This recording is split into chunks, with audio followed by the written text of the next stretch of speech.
একজনকে আরেকজনকে যখন মারতেছিল সে বলতেছে বাবা আমার ছোট ছোট দুটো মাসুম বাচ্চা আছে, আমার বৃদ্ধ বাবা মা, আমাকে যদি তোমরা মেরে ফেলো আমার বাবা মা আমার বাচ্চা রাস্তার এতিম হয়ে যাবে, তারা রাস্তায় ভিক্ষা করে বেড়াবে। কিন্তু তারা সে চলে নাই, চোখ দিয়ে মুখ দিয়ে রক্ত আর রক্ত, হাত পা বেঁধে এইভাবে জড়িয়ে রেখেছে, ঝুলিয়ে রেখেছে রক্ত আর রক্ত। 2016 সালে আমি নিজেই আয়না করেছিলাম। 2016 সালে আমি নিজেই আয়না করেছিলাম।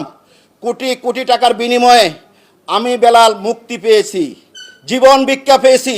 সেখানে আমি দেখেছি হাত পা এইভাবে বেঁধে মানুষকে কিভাবে জুতা দিয়ে টর্চারিং করে।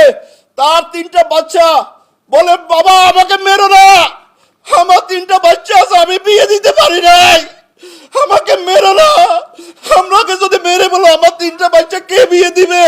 সেই নরপশুরা কখনো শুনতে নাই, কখনো ক্ষান্ত হয় নাই, যার ভিক্ষা চাচ্ছে হাত বলছে বাবা আমাকে ছেড়ে দাও, আমাকে ছেড়ে দাও। কিন্তু সেই নরপশুরা একটু তাদের মন কাঁদে নাই।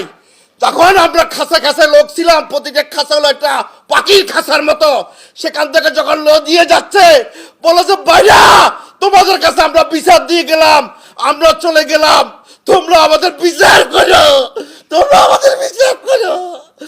আর খোদা হাফেজ বাংলাদেশ, খোদা হাফেজ বাংলাদেশ, গুড বাই পৃথিবী, গুড বাই পৃথিবী।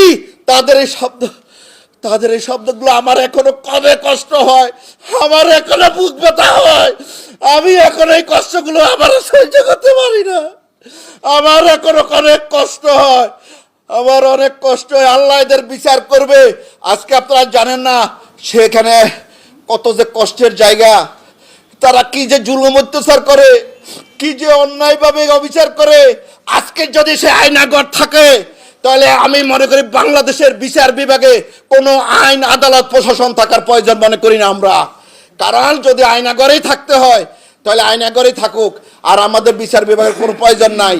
সেই জুলুম অত্যাচার আপনার হাত পা বেঁধে যখন ঝুলাই রাখে, এই হাত পাগুলো থেকে তখন পচে পচে আপনার রক্ত পড়ে পচে যায়, পোকা পড়ে, আর যে মাথার যে জিনিসটা বাঁধে মনে হয় যে আপনি গ্রামে চাউলের বস্তা বাঁধতেছেন, এইভাবে যখন টানে মাথা যখন পাগলের মতো পড়ে যান, এখানে পোকা পড়ে যায়, পচে যায়, পয়সে পোকা পড়ে যায়, মানুষ মানসিক ভারসাম্য হারাই ফেলে।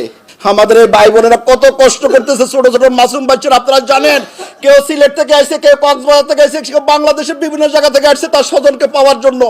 কত যে যন্ত্রণা, এই যেখানে যারা দেখতেছেন কাউকে এখনো ফেরত দেওয়া হয় নাই, কাউকে ফেরত দেওয়া হয় নাই। আমরা চাই আমাদের এই লোকদেরকে যারা হারিয়ে গেছে তাদেরকে আমরা সশরীরে প্রতিটা পরিবারের কাছে ফিরিয়ে দেওয়া।